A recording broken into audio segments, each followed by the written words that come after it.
Hoy nos acompaña el licenciado Eduardo Arbizu. Él es actualmente el director de Comunicación Social de la Cámara de Diputados y tiene una trayectoria de 47 años como periodista. Muchísimas gracias por estar aquí con nosotros. Adelante, por favor.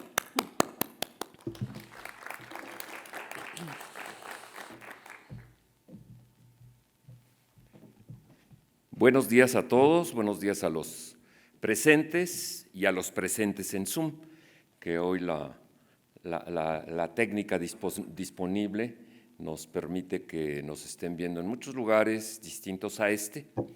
Entonces, en este tiempo que me han pedido que hable con ustedes, les voy a decir rápidamente cuáles son las cartas credenciales que tengo. Yo soy un periodista que comenzó hace 47 años como reportero, que no he dejado de serlo. Yo les digo que soy un viejo reportero y que ninguno de los dos apelativos me ofende, porque viejo soy y reportero sigo siendo. Como el secretario de la Defensa dice con sus 4 estrellas, que él sigue siendo soldado. Y yo sigo siendo reportero, sentado en esa silla de la Coordinación General de Comunicación Social de esta Cámara, que tiene pues, una responsabilidad importante por la clase de institución que se trata esta, no por el que se sienta en esa silla. Miren, les quiero hacer una rápida revisión de cómo han sido los medios, cómo eran los medios antes de que yo comenzara, hace prácticamente 50 años. Cómo han sido los medios que yo he visto que han caminado a lo largo de estas casi 5 décadas que tengo en este medio de la comunicación, y cuál es la realidad de hoy de los medios de comunicación. Y les voy a poner el ejemplo de cómo difundimos esta mañana, este amanecer, gracias, este amanecer a las 4 de la mañana, la presencia del presidente de la mesa directiva, el diputado Krill Miranda, quien está en Madrid, encabezando la delegación de diputados que está participando en la reunión interparlamentaria, junto con el senador Monreal. ¿Cómo fue que cubrimos a 10,000 kilómetros la inauguración de esta reunión interparlamentaria, cuando antes era necesario un desplazamiento de, no sé, unas 20 personas? Hoy fue necesario el desplazamiento de 2 personas a esta oficina a las 2:30 de la mañana, y para las 4 de la mañana teníamos difundido lo que había pasado en Madrid 4 horas atrás, con puntos, con comas, pero así voy a terminar esta plática que les daré.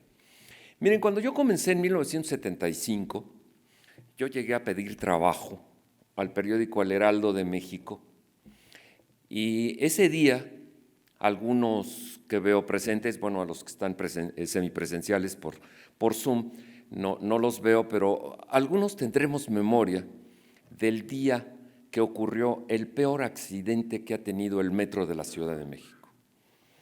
Ese día fue en un lunes 20 de octubre de 1975. Calzada de Tlalpan, 43 muertos. Estaba detenido un andén, en un andén un convoy completo, y el otro convoy no se detuvo, se fue sobre el de atrás y, bueno, 43 muertos. Es el peor accidente de la historia del metro de la Ciudad de México. Lo recuerdo porque ese día llegué como reportero del Heraldo de México. O sea, lo tengo perfectamente marcado, y de eso acaban de pasar 47 años.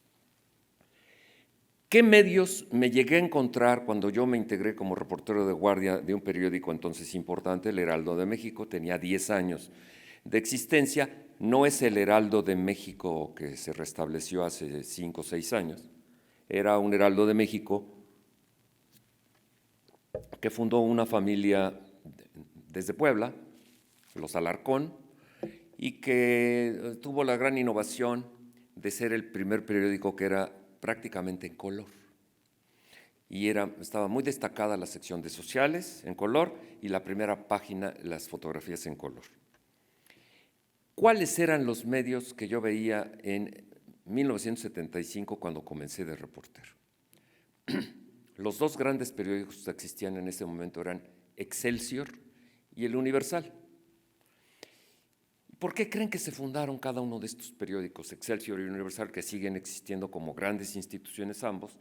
Renovado el caso de Excelsior y el Universal, pues con sus 104 años de existencia.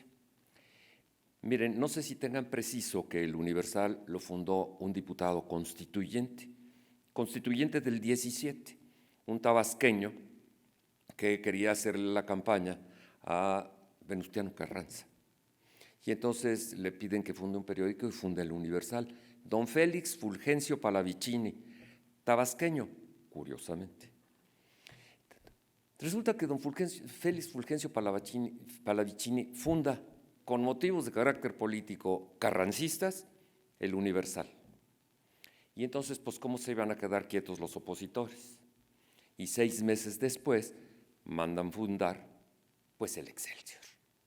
El Excelsior. Entonces, lo que quiero exaltar con esta referencia de carácter histórico era que muchos medios de comunicación tienen su nacimiento vinculados a eventos de carácter político, a campañas de carácter político, y no les extrañe que en este tiempo en que nos encontramos en una circunstancia similar, vayan a nacer un par de medios por ahí, estando en esta oficina en la que ahora me siento durante esta parte de la legislatura.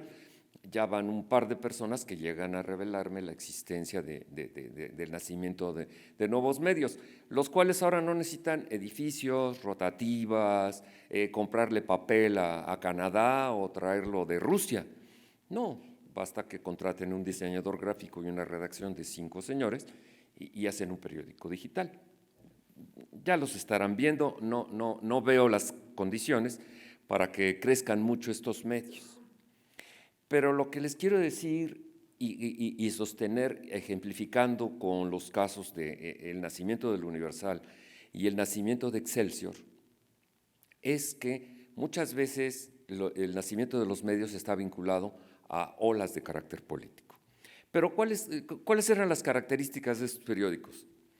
Bueno, como pusieron un Excelsior a que compitiera con el Universal, déjenme que les cuente cómo era la competencia de los periódicos, competencia que sigue existiendo, nada más que por supuesto que con otras características. Cuentan que una vez el Excelsior publicó en primera plana la nota de un rico petrolero llegado desde Houston, que venía a México a hacer inversiones en petróleo. Entonces el jefe de información del Universal ve la nota y entonces destina un reportero a que vaya a buscar al rico petrolero que había llegado a México para hacer grandes inversiones. Lo buscó en todos los hoteles, lo buscó a través del consulado americano, lo buscó a través de las nacientes cámaras empresariales que por entonces existían y no lo encontró. Entonces llegó a su redacción el reportero y reportó en el Universal que no estaba ese rico petrolero por ninguna parte. Entonces pues no hizo nada el Universal, pero al día siguiente, otra vez en primera plana, otra nota del rico petrolero que había visitado no sé qué cosa y que había visto las perspectivas y que iba a invertir en México. Entonces, por segundo día consecutivo, mandan un reportero de la competencia a buscar al rico petrolero, pero entonces no mandaron a uno, mandaron a 2. ¿Y qué pasó? Pues que no encontraron al rico petrolero. Y dando sus notas exclusivas en primera plana el Excelsior, ¿y qué creen que hizo el Universal al día siguiente? Mató al rico petrolero. Hizo una nota de que el rico petrolero que había llegado a México para dar las inversiones había muerto en un accidente en pleno Paseo de la Reforma. Lo del rico petrolero había sido, históricamente luego se comprobó que había sido falso, como falsa había sido la nota que publicó el Universal, y estamos hablando de hace 100 años. Hace 100 años, por entonces, imagínense ustedes a este país, ahorita estamos a 3 y 2, 5 años de distancia del centenario de nuestra Constitución, la Constitución del 17, del final de la Revolución. ¿Qué país era este? ¿Cuáles eran los medios que teníamos? y no teníamos prácticamente televisión. Prácticamente no teníamos televisión. La televisión, la radio era el otro medio que tenía disponible al alcance de la gente. ¿Y qué era la radio de entonces? La radio de entonces era la W, la XCW. La XCW que concentraba a los grandes cantantes de la época, a las grandes personalidades de la época, y estamos refiriéndonos a Agustín Lara, a Pedro Infante, a Jorge Negrete, a Juan Arbizu, al doctor Ortiz Tirado, todos esos personajes que leemos, que hicieron época en la radio de nuestro país y que lo hicieron en el XCW y que tenían una característica fundamental. Prácticamente no había noticias. Prácticamente no había noticias y había muchos cantantes y había radionovelas. ¿Qué eran las radionovelas? Eran verdaderamente, si ustedes tienen la oportunidad de ir a la Cintoteca Nacional que existe, pues ahí se van a encontrar desde grabaciones de Porfirio Díaz, se van a encontrar grabaciones de las radionovelas, donde había personajes fundamentales para la época, a través de la radio y a través de las radionovelas, y era en lo que la gente se entretenía. ¿Qué era la radio? La radio era un fenómeno unipersonal y sigue siendo lo que esa es la diferencia fundamental con la televisión. La radio, el locutor le está hablando a uno. Siempre que se sienta uno frente a un micrófono en la radio, uno tiene que pensar que no le está hablando a grandes públicos, que no le está hablando a una familia, que le está hablando a una persona. Y si se dan cuenta ustedes, los noticieros exitosos de radio, incluso hoy día, está muy personalizada la voz del conductor que se está dirigiendo a una persona. Y esa es una de las diferencias básicas entre la radio y la televisión, además de que una se ve y otra no, aunque ya hay muchas radios que se ven que tienen televisión. Pero la diferencia básica es que la radio le está hablando a una persona y la televisión le está hablando a una familia. Esa es la diferencia fundamental con la que va después a nacer la televisión.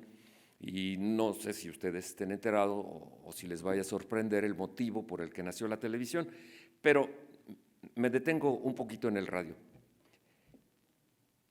Los noticieros de la radio comenzaron en México con un señor que se llamaba Jacobo Vela y que llegaba seguramente a su redacción de la W, llegaba quizá a las 3 de la mañana, 3, 4 de la mañana, y quién sabe cómo se enteraba de los periódicos probablemente del día anterior, y entonces hacía una narración de notas. Por supuesto no podía traer las notas ni siquiera de unas horas antes y muchísimo menos del momento, pero era muy curioso que como Jacobo Vela salía en la mañana, al despertar de todo el mundo a las 6 de la mañana, y se suponía que había estado toda la noche, la frase con la que se presentaba Jacobo Vela o se despedía Jacobo Vela era: mientras usted duerme, Jacobo Vela. Y esas fueron las noticias de nuestros abuelos, con Jacobo Vela, que mientras usted duerme, Jacobo Vela. Ese era el panorama en el que se podían informar, y entonces en los principios del siglo anterior, pues la gente tenía el Universal, tenía el Excelsior, el periódico más antiguo del país, no sé si lo sepan, está en Yucatán, el Diario de Yucatán, y otro antiquísimo también, el Debate de Veracruz, que son anteriores a Excelsior y al Universal. Son periódicos de más de 100 años ambos. Tienen una característica, la característica de estos diarios que son diarios familiares, como lo es el Universal, que ha sido propietario de dos familias nada más, y el Excelsior, que después de ser una sociedad cooperativa, los familiares, una parte de la familia de los Vázquez Raña, adquirió el Excelsior y ese es el Excelsior que tenemos hoy en día. La radio era fundamentalmente musical, no era informativa, y ahora me voy a referir en cómo llegamos a la radio informativa y cómo llegamos a la televisión informativa. La radio informativa era anterior a la televisión porque la radio existía antes que la televisión y tenía piezas fundamentales como la XOW, que además transmitía para poderse escuchar en casi todo el territorio nacional. Pero resulta que a un presidente de la República se le ocurre que quiere salir en televisión, porque él ya había visto la televisión en Estados Unidos. Ese presidente se llamaba Miguel Alemán Valdés. Entonces tiene la ocurrencia de asociarse con una serie de personas, entre los que en principio no estaba el señor Azcárraga Vidaurreta, y entonces abren el Canal 4 de televisión. ¿Y qué creen que fue la primera emisión de televisión en México? Prácticamente no se lo van a imaginar. La primera emisión de televisión en este país fue el tercer informe presidencial de Miguel Alemán. Para eso se fundó, o con eso se fundó la televisión en México, con el tercer informe de gobierno de Miguel Alemán. Y además, no crean que existía el Canal 2, no, fue por Canal 4, esa pequeña y naciente empresa de televisión que luego se asoció con unos señores de Monterrey, Televisión Independiente de México, y que formaron hace no muchas décadas esta empresa que está en Avenida Chapultepec, que ahora es una gran empresa unida a Univisión de los Estados Unidos y que ya incluso renunció a su nombre comercial de Televisa para llamarse informativamente N+, Media. ¿Cómo se fue desarrollando la televisión informativa? Pues primero era un señor que se sentaba en el cuadro y que leía un resumen de noticias. Era un hombre muy famoso y era muy famoso porque era el locutor de los actos presidenciales. Don Ignacio Martínez Carpinteiro. Busquen Ignacio Martínez Carpinteiro. Era un locutor de una gran voz de locutor y esto con una gran presencia, alto, delgado. Y don Ignacio Martínez Carpinteiro leía las noticias en el Canal 4. Ese era don Ignacio Martínez Carpinteiro, hasta que surgió un personaje que prácticamente todos los presentes, salvo los más jóvenes y a los que no estoy viendo por Zoom, todos lo vimos. Se llamó Jacobo Zabludovsky. Entonces, Jacobo Zabludovsky, junto con un señor de nombre Miguel Alemán Velasco, hijo del que había propiciado el nacimiento de la televisión, se sientan y crean una cosa que se llama el noticiero Nescafé. Las noticias nacen vinculadas a una marca comercial. Y luego el noticiero General Motors.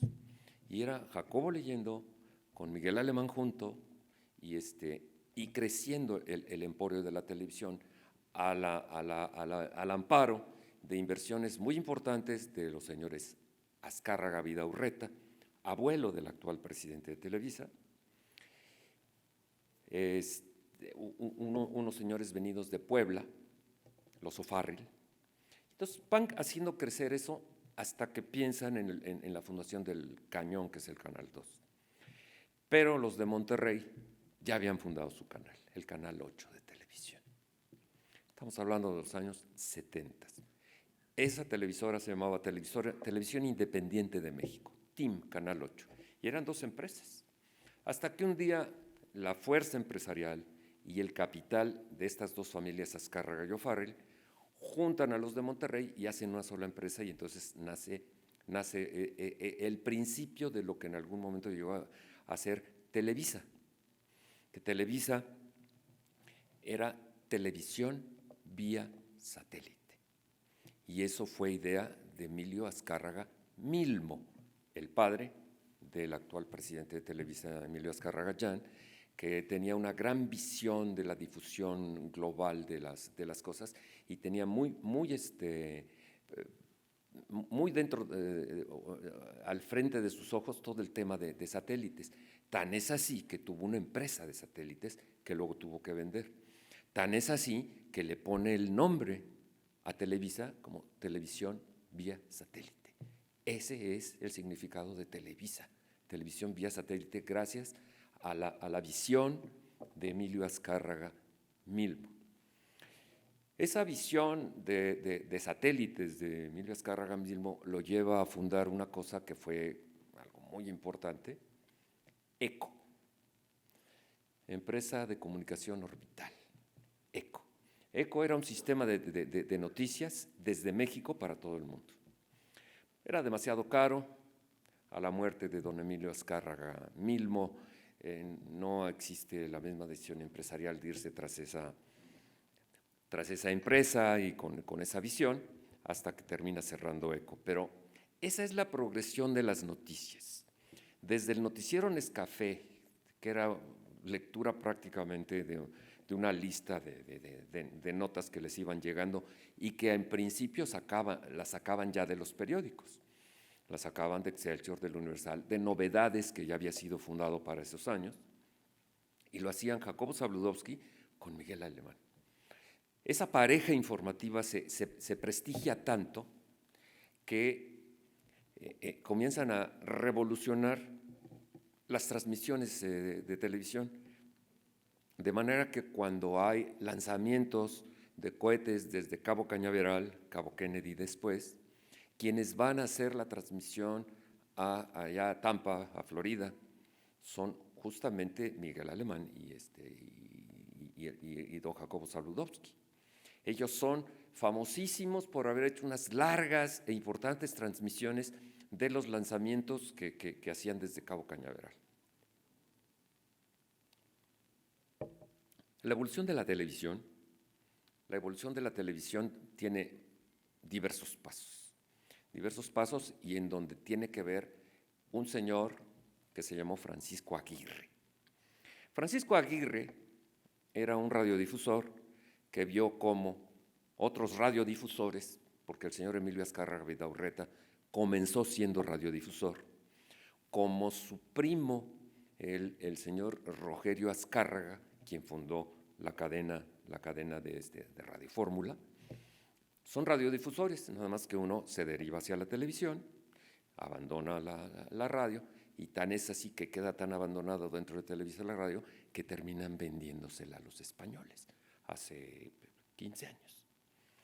Y ahora esa parte que guardaba Televisa de Radiópolis ya la compraron los señores Alemán a través de Grupo Coral.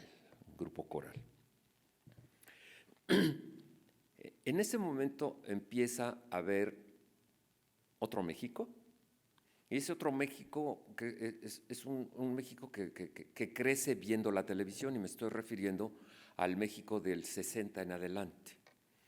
Es el México de las telenovelas, es el México de Corona de Lágrimas, la primera telenovela que se emitió, y no en el Canal 2, en el Canal 4, y que la actriz principal de Corona de Lágrimas fue la señora Derbez, la mamá de nuestro Eugenio Derbez.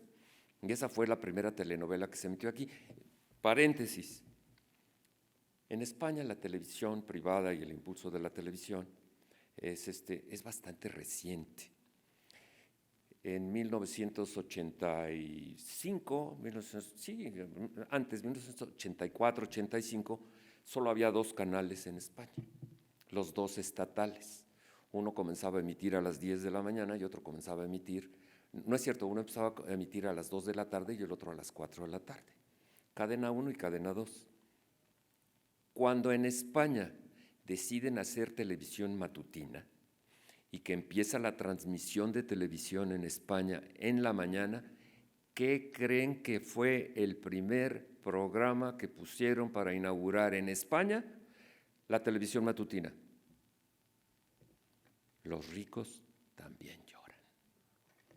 Verónica Castro, Rogelio Guerra y todo ese elenco estrenando la televisión matutina en España, y eso ocurrió en 1985, sí.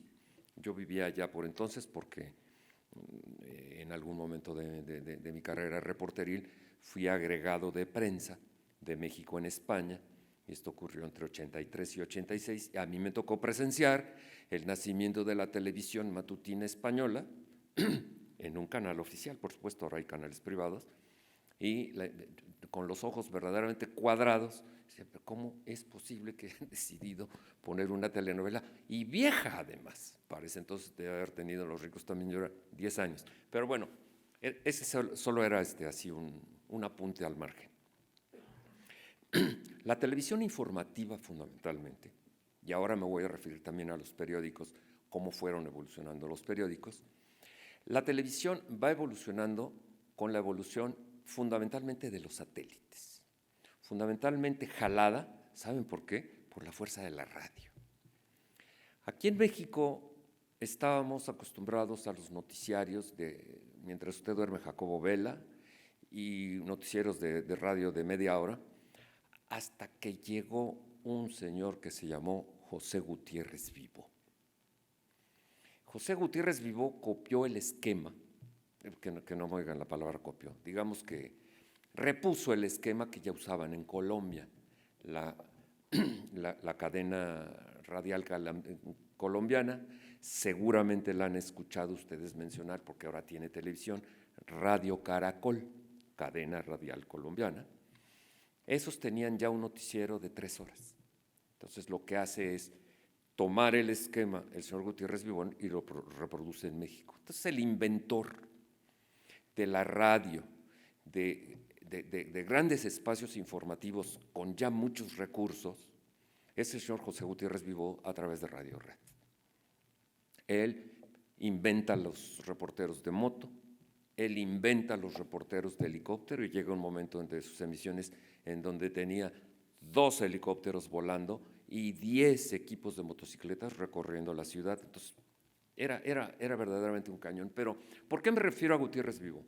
Me refiero a Gutiérrez Vivo porque José creó tal dinámica informativa crea José. Esta es una opinión personal, habrá gente que pueda no estar de acuerdo, pero me parece que la fuerza informativa y el ritmo informativo que crea José Gutiérrez Vivo jala a la televisión. Jala a la televisión y la hace que empecemos a tener más prisa. Yo trabajé 25 años en la televisión privada, trabajé en Noticieros Televisa 25 años. 17 de ellos fui el jefe de información de Noticieros Televisa. Y yo les quiero decir una cosa. Así como los periódicos Excelsior y El Universal con el rico petrolero de los años 1920, así los ojos de la mesa de información de Televisa estaban puestos en la pantalla de Azteca. Y los de Azteca estaban puestos en los de Televisa. Y luego cuando empezaron a hacer otras televisoras como Milenio, Excelsior, otros, estaba muy diversificado, y luego la diversificación de estar viendo pantallas de qué ponía CNN, qué ponía NBC. El ritmo que tiene hoy la televisión informativa es dado por 2 circunstancias. Por esta que les acabo de decir, la rapidez informativa que tiene mi rival, el que está dando noticias igual que yo y que las está dando antes que yo, y con imágenes que está dando antes que yo, y esa es la dinámica que ha ocurrido con la televisión. La televisión ha ido tras la inmediatez de la radio, nada más que con una circunstancia particular. La televisión hay que traerla con imagen. O sea, había una broma cuando le decías a un reportero que te traía una nota escrita, pues podría estar muy bien escrita, muy bien, ¿y cómo le vas a poner monitos? O sea, ¿cómo la vas a ilustrar? ¿Dónde está tu imagen? Entonces, siempre el reportero que sale a la calle, y esta es una característica de la televisión que se hace hoy en día, es que hay que ilustrar con la imagen, y siempre la orden al reportero que estaba haciendo la nota es: comienza tu nota con la mejor imagen que tengas. obliga a la gente que está oyendo la tele y que está haciendo sus actividades a que de repente pongas una imagen y diga, ¡ah, caray! Y se voltea a ver la pantalla. Ese es el efecto que tienes que causar y es así como la televisión llega a la televisión que se está haciendo hoy en día. Del sensacionalismo hablado, en el que ha incurrido muchas veces Televisa y Azteca y un poco Milenio menos porque tiene menos años de existencia Milenio, el sensacionalismo de la información, pero lo atractivo de la imagen. Lo atractivo de la imagen, y es así como se hace hoy día la televisión, en donde la radio tiene su característica. La radio llega muy rápido, la radio necesita un testigo en cualquier sitio para que narre lo que está pasando, sea reportero o sea un testigo, y por eso es por lo que verán ustedes que en la radio, fundamentalmente en la radio, en la televisión lo hacen con más cuidado. Llega el reportero y se busca un testigo y le pone el micrófono y lo pone al aire, cosa que en la televisión no se hace con tanta frecuencia, porque cuando a mí me tocó ordenar a reporteros, uno no podía exponerse a que dijeran una insensatez o una maldición en cadena nacional de televisión. Entonces, eso se hace con más cuidado, pero se hace. ¿Y por qué se hace? Por la inmediatez de la radio, porque aquí hay que ganar atenciones y esas atenciones terminan llamándose rating. Y el rating, antes era punto de rating, ahora ya miden el rating por millones de espectadores. La base industrial que vende la industria de la radio se llama rating. Así, una fábrica de calcetines vende calcetines y una de zapatos vende zapatos. La televisión y la radio venden oyentes o espectadores. Esa industria produce, esa es su materia prima y eso es lo que vende. Entonces, estamos en este desarrollo de la radio desde Jacobo Vela hasta Pepe Gutiérrez Vivó, que trajo el esquema de Caracol a México, y brincamos del Jacobo Zabludovsky del noticiero Nescafé, gracias, del noticiero Nescafé y el noticiero General Motors, hasta el día que funda ECO Jacobo, porque él es el fundador de ECO, con todo ese rejuego de los satélites que eran propiedad de una empresa de don Emilio. Es así como transita la radio. ¿Y qué es lo que va pasando con la información? Pues la información entra en un concurso, un terrible concurso que inventó un señor de apellido Murdoch y que fundó una cadena que se llama CNN. En principio, CNN era una cadena solamente de televisión por cable. De hecho, CNN significa Cable Network, National Network, cadena nacional por cable. Aquí la televisión te lo traigo de manera inmediata. Eso que estás escuchando en el radio yo te lo pongo en tele. Pero cuando se da la intervención de los Estados Unidos para liberar a Kuwait de la invasión que había mandado, Saddam Hussein, de todos los pozos petroleros de Kuwait. Cuando entran los Estados Unidos,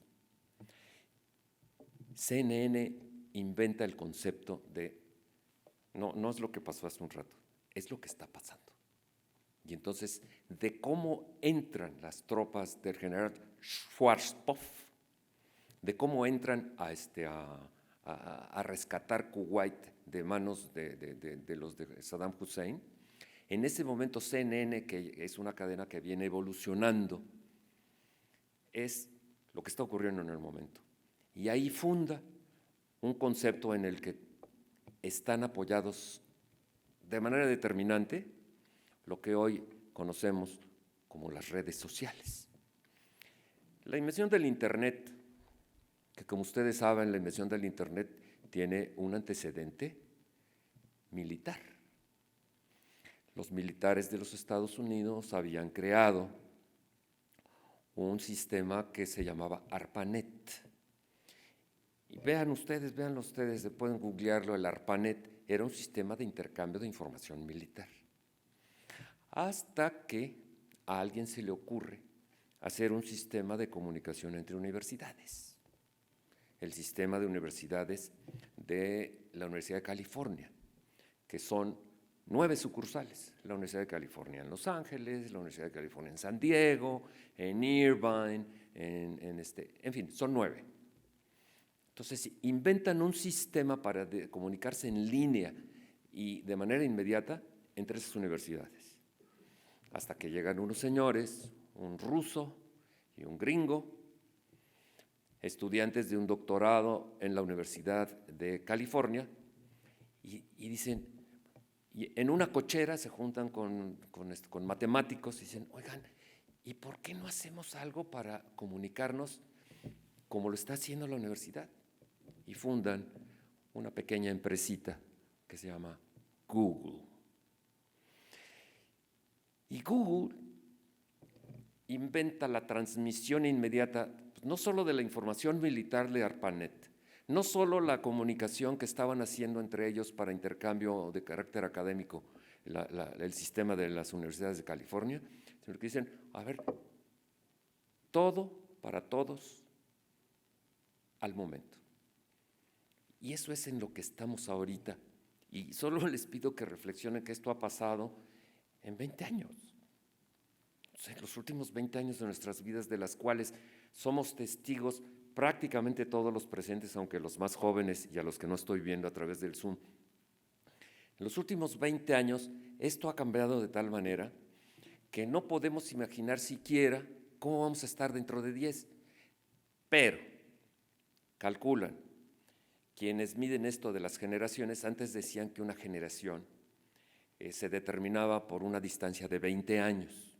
La distancia meramente cronológica, si tú tienes, tengo 20 años y tú tienes 40, tú perteneces a una generación anterior a la mía, y así sucesivamente.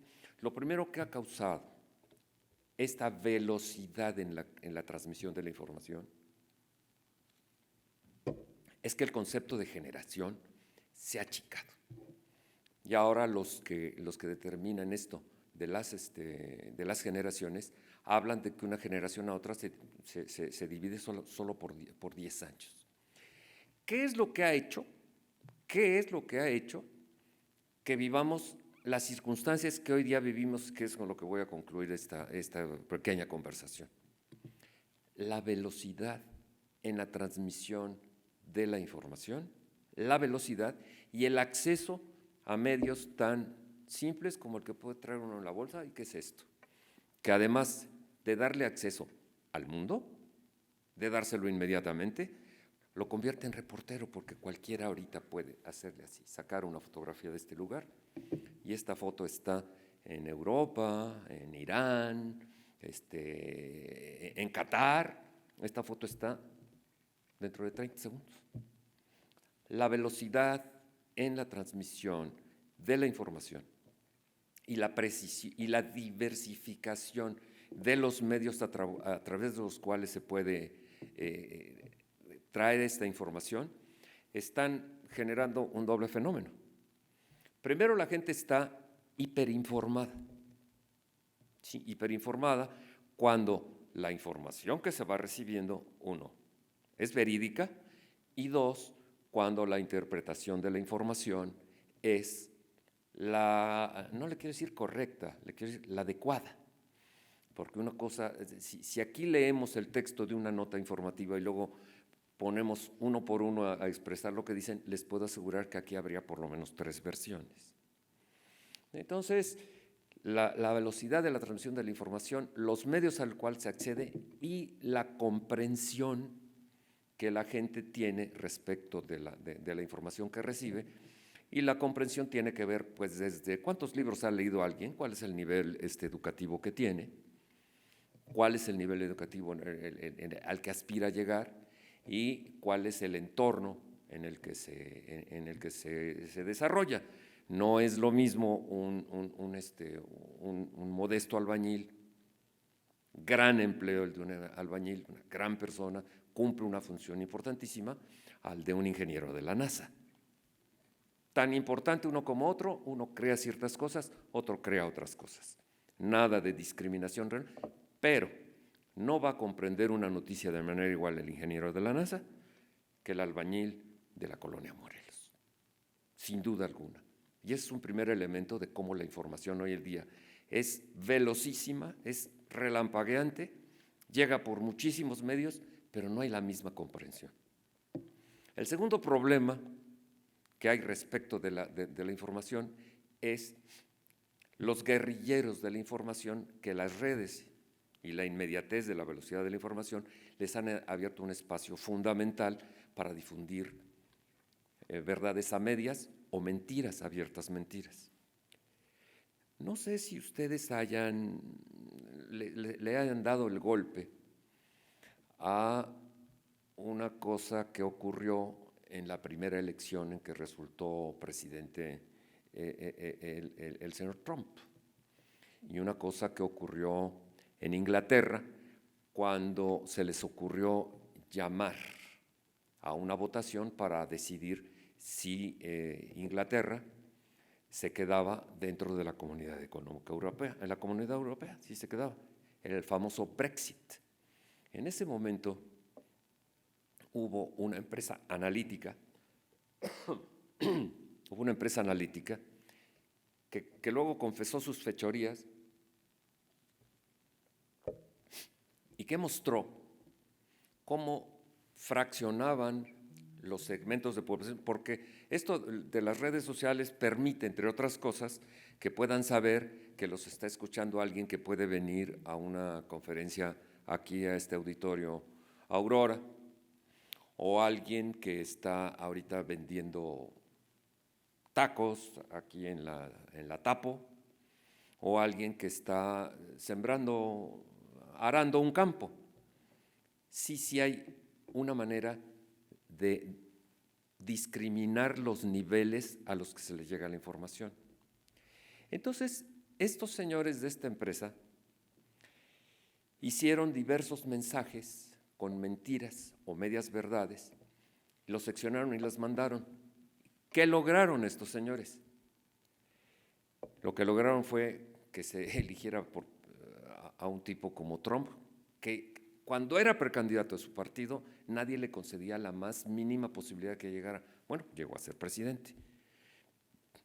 Y en el caso de la Gran Bretaña, ¿cómo fue que lograron que los jóvenes que salieron a votar, porque provocaron que fuera el sector joven y que hubiera un desinterés por parte de los votantes de otra generación, a través de mensajes seccionados por las redes?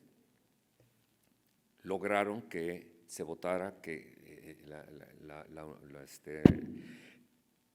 la Gran Bretaña saliera del mercado común europeo, de la Comunidad Europea, y en el caso de los Estados Unidos, que resultara electo el señor Trump. ¿Cómo fue eso? Pues la manipulación de la información, la segmentación de esta información y dirigidos mensajes diferenciados a cada uno de los diferentes grupos, de los distintos grupos. Así lo lograron. Está a la vista, de hecho, esa empresa desapareció, se disgregaron, fundaron otras, pero fue tal la manipulación que establecieron a través de eso, que a través simplemente de la segmentación de mercados, cómo nos vamos a dirigir a los de tal potencial económico, cómo nos vamos a dirigir a los de tal sector, como dicen los epidemiólogos, de tal grupo etario, de tal grupo de edad, cómo nos vamos a dirigir a esos, y segmentando los mensajes a la manera de estar vendiendo una mercancía, lo lograron. Esa es una de las características fundamentales de lo que es lo nuestro, de que hoy te mandé un WhatsApp, que WhatsApp es una aplicación de carácter mundial que te permite mandar mensajes, pero te mandé una Insta Story, te mandé un mensaje, un DM, un mensaje directo a través de Twitter. Eso lo que ha causado y está a la vista en estos dos asuntos que acabo de mencionarles, es una de las características de las redes. Cómo a través de la difusión de mensajes seccionados y dirigidos a los públicos a los que quieres llegar, logras un efecto de venta, que en este caso, en ambos casos, era un efecto de venta, la mercancía era eminentemente política. El otro caso, la otra situación, la otra realidad que han establecido la velocidad de la transmisión de las redes sociales es lo que llamamos la posverdad. La posverdad es eso, de lo que todos están convencidos sin que sea verdad. O sea, todo mundo dice que los políticos tienen poca moral. Todo mundo lo dice. Muy bien, establéceme la razón por la cual pocos pueden establecerlo, pero la posverdad manda que quien se dedica al noble oficio de la política es inmoral. La selección de fútbol son los ratoncitos verdes y todo el mundo está convencido de lo mismo y bueno, nos terminan de convencer a cada partido, pero la posverdad es eso que flota en el ambiente y que ha sido distribuido a través de las redes sin corresponder con la realidad. Y hay gente que se especializa en generar realidades de la posverdad, como fue en el caso del Brexit y en el caso de la elección del señor Trump, fueron creando una realidad que se convirtió en posverdad y esa posverdad condujo a una realidad de carácter político. Esa es la segunda característica que tienen las redes. Y no quisiera meterme ni vaticinar, ni tratar de hablar de qué viene o de qué puede venir en los próximos 10 años, porque un señor, el más rico del mundo, llamado Elon Musk, acaba de comprar la red Twitter por $44,000 millones y está poniendo una serie de normas que estuvieron al principio de la red. Y una de las circunstancias más visibles es que le devolvió su cuenta suspendida por Twitter al señor Trump, y el señor Trump en menos de 12 horas tenía 83 millones de seguidores. ¿Cuánta gente cree en la posverdad de Trump? De que todos los que cruzan la frontera y que vienen para acá son bad hombres, son narcotraficantes, son gente que viene a arrebatarnos los trabajos, los empleos de los Estados Unidos. Bueno, por la difusión, la cantidad de mentiras que difundió a través de su red, los anteriores propietarios de Twitter le suspendieron la cuenta. Bueno, una de las primeras medidas que tomó el señor Elon Musk, nuevo propietario de Twitter, es devolverle la cuenta, y esa fue la reacción como del resorte que mantenían comprimido y a la hora de soltarlo, pegó un brinco enorme. Vamos a ver, porque también ya hay una serie de posverdades en los Estados Unidos, que es donde están los votantes, que dicen acerca de Trump. Lo que mostró esa cantidad de seguidores, y quizás si revisan ahorita esté a lo mejor por arriba de los 100 millones de seguidores, es qué uso le va a dar Trump y cómo va a generarse la posverdad con todos los mensajes de Trump. Nuevamente la característica de redes sociales. Esto de las redes sociales ha creado el ciberespacio, ha creado la transmisión, la Internet, que ya comentamos más o menos en términos gruesos, cómo fue que llegamos aquí con la Internet. Les cuento rápidamente para que vean lo que significa tener Internet. Yo soy periodista de que cuando asistíamos cubriendo la presidencia de la República a cubrir la visita de Estado o visita de trabajo de un presidente de la República a Estados Unidos, por iba a Washington, iba la fuente completa, o sea, íbamos 40 reporteros, 10 camarógrafos, llevaban camarógrafos oficiales, llevaban estenógrafos para que sacaran la versión estenográfica. O sea, miren, yo creo que equipo de prensa a una gira del presidente de la República, que yo hice varias en mi trayectoria como reportero. Yo creo que el contingente de prensa pudimos haber sido 100, fácilmente. Hoy, el presidente de la mesa directiva de esta Cámara, el diputado Santiago Krill, y el presidente de la Junta de Coordinación Política del Senado de la República, el senador Ricardo Monreal, están en Madrid. Desde estas primeras horas de este día están encabezando la delegación mexicana que participa en la 14 reunión interparlamentaria México-España, España-México, después de haberse suspendido por la pandemia más de 2 años. ¿Saben cuántas personas de prensa lleva el presidente Krill y el presidente Monreal? 0. No llevan nadie que se ocupe de su prensa.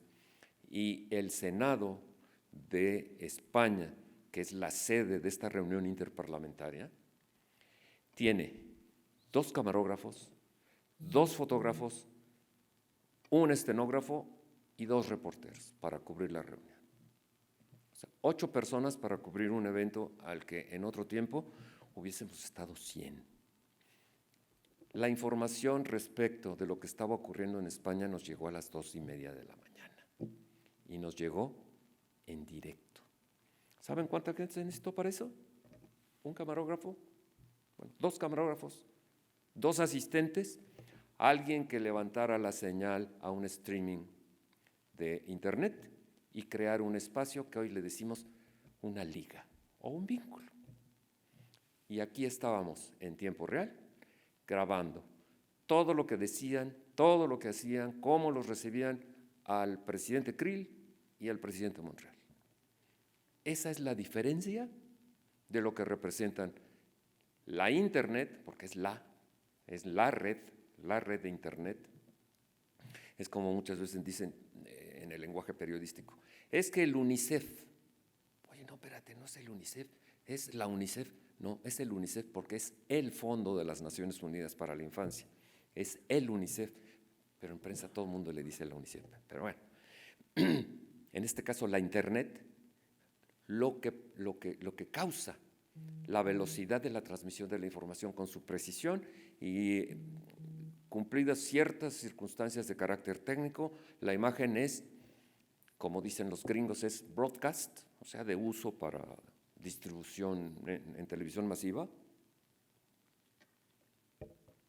Y con este ejemplo que les acabo de poner de lo que nos hizo llegar hoy a las 3 de la mañana aquí, a los del área de comunicación, con un grupo de 10 personas entre España y México, y que no tuvo que viajar nadie de aquí para allá. Eso es lo que hace la diferencia de la existencia de Internet, la diferencia de las redes, la inmediatez, la precisión y el manejo de la información, el manejo correcto de la información, porque nosotros teníamos un comunicado de prensa, las intervenciones escritas completamente, o sea, lo que le llamamos la versión estenográfica, la teníamos distribuido a todos los medios a las 6 de la mañana. ¿Saben cuándo hubiese llegado la nota si se hubiese cubierto de la manera anterior? Bueno, lo estarían mandando, ahorita estarán empezando a mandar sus notas y tendrían que decir los reporteros, sí, espérame, porque tenemos el envío de la imagen. ¿Qué representa enviar la imagen? Que está aquí nuestro compañero camarógrafo. Tomar la imagen aquí, ir a un lugar que tuviese una antena parabólica, inyectar la señal editada, porque no iba a mandar un discurso de 2 horas, sino mandas lo que decimos insertos o bytes. Mandas los insertos. El caso es que contratas un satélite, contratas un espacio satelital de 15 minutos. Entonces, tienes que contratar quien te suba la señal, lo que llaman técnicamente en televisión el uplink.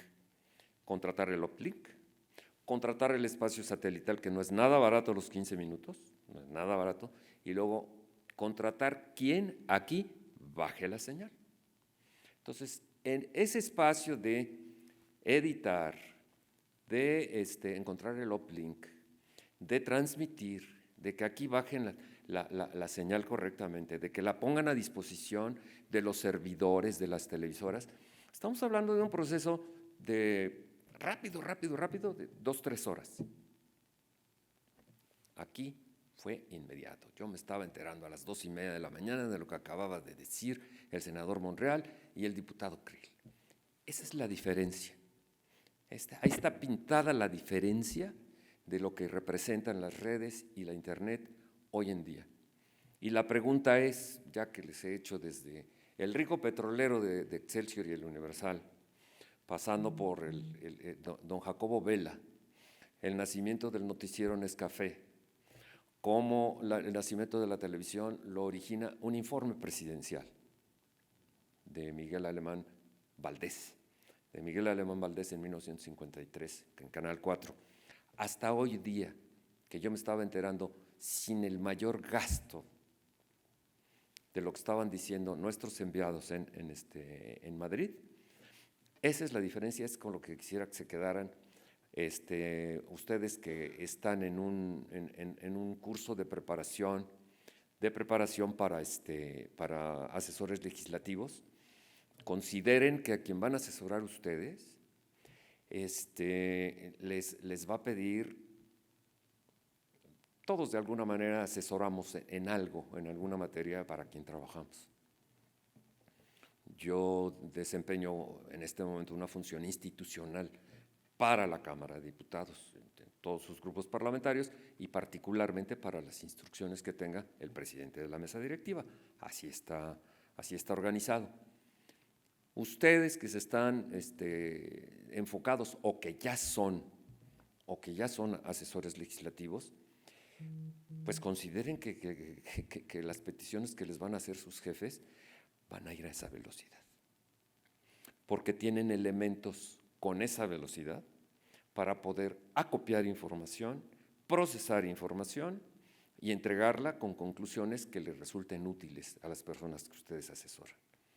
Porque la información en bruto ahí está la información en bruto, pero vamos a poner los ojos en información fake, vamos a poner los ojos en twitters que estén cargados de ideología o cargados de opiniones personales. Es ahí donde está la parte que les toca a ustedes, asesores legislativos, en una adecuada interpretación de lo que están viendo, una adecuada interpretación y luego la lectura inteligente de la recomendación que le van a hacer a su asesorado para la información que está ahí disponible.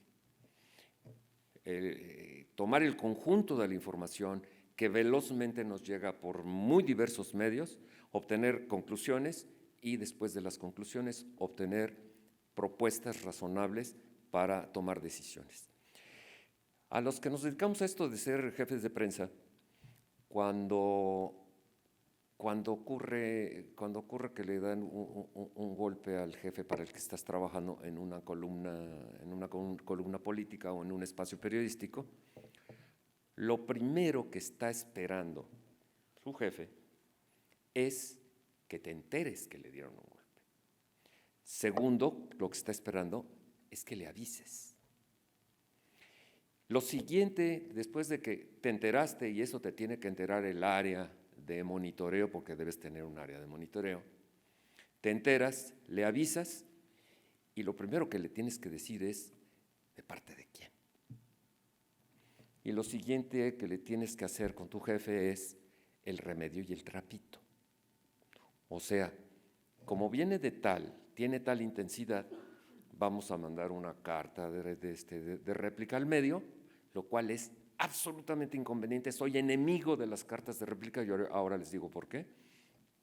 Pero hay que ofrecer una reacción.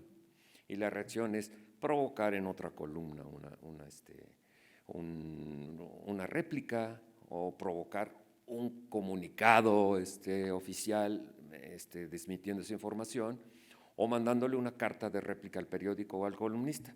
Les voy a decir por qué yo no soy partidario de las cartas de réplica.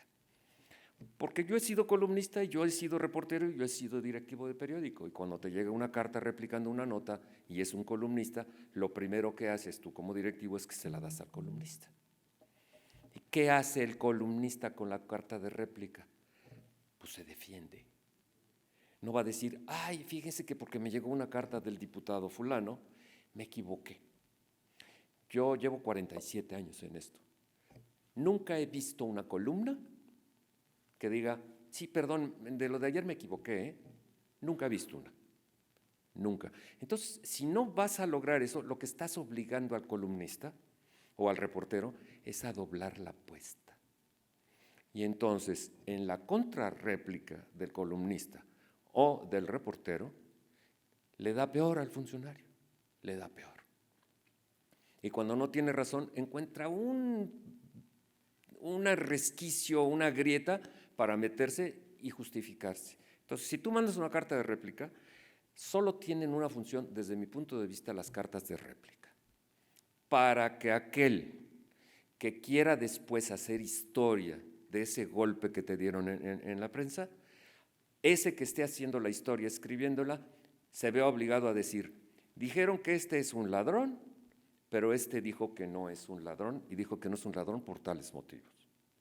Solamente por motivos de registro histórico. Para mí es para lo único que sirven las cartas de réplica. Porque las cartas de réplica, ya se los dije, lo único que ocasionas es que el que escribió doble la apuesta. Y si dobla la apuesta te va a ir peor. Nunca he visto a alguien que con cartas de réplica le gane un columnista. Nunca lo he visto. Entonces, si ustedes le van a recomendar a sus asesorados, pues le mandamos una carta y los desmentimos, no es lo mejor, no es lo mejor. Eso me dice mi experiencia, eso con frecuencia con todas las personas que he trabajado, así se los he recomendado. Y en ocasiones he impedido que manden cartas de réplica, pero cuando es necesario dejar asentado ante la historia de que eso que dices, yo digo que es falso, por tal y tal motivo, entonces es ahí donde encuentra sentido la carta de réplica. Pero si ustedes están asesorando, yo no se los recomiendo. Y hasta aquí voy a llegar en esta mañana. Me da mucho gusto estar en contacto con ustedes, con los que no veo, que me están siguiendo gracias a esta gran cosa que se llama la Internet y esta gran aplicación que se llama Zoom, que ha venido verdaderamente a revolucionar hasta la educación universitaria. Entonces, estoy a sus órdenes, si tienen ustedes algún apunte, comentario, por supuesto que no estén de acuerdo con algo que haya yo dicho, pero por supuesto, o sea, tiene que haber muchas posiciones en las que no crean que… Pero lo que les he dicho obedece a mi experiencia fundamentalmente, ya casi de 50 años en esto, desde un reportero de guardia en el Heraldo de México, y luego pasando por diversas responsabilidades de comunicación en el Instituto Nacional de Transparencia, donde fui director general de comunicación, en la Secretaría de Salud con el doctor Jesús Cumate, de donde fui director general de comunicación, en la Embajada de México en España, donde fui agregado de prensa en España, y en otra empresa que se llamó Fertimex, que antes de que el señor Lozoya comprara los fierros viejos de agronitrogenados, Fertimex no tenía fierros viejos. Bueno, ahí también fui director de comunicación en Fertimex, que originó el nacimiento de agronitrogenados, y mi paso por todos estos lados, más reportero 18 años, más todas estas cosas. Estoy a sus órdenes y me da mucho gusto haber podido entablar relación con ustedes y con todos los que están en la red. Gracias.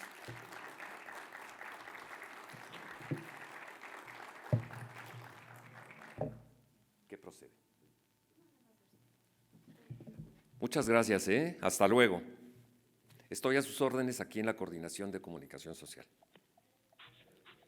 Muchas gracias a todos por su espera. Gracias por permanecer aquí. Es todo por hoy. Nos vemos en la siguiente clase el miércoles. Gracias. Buen día.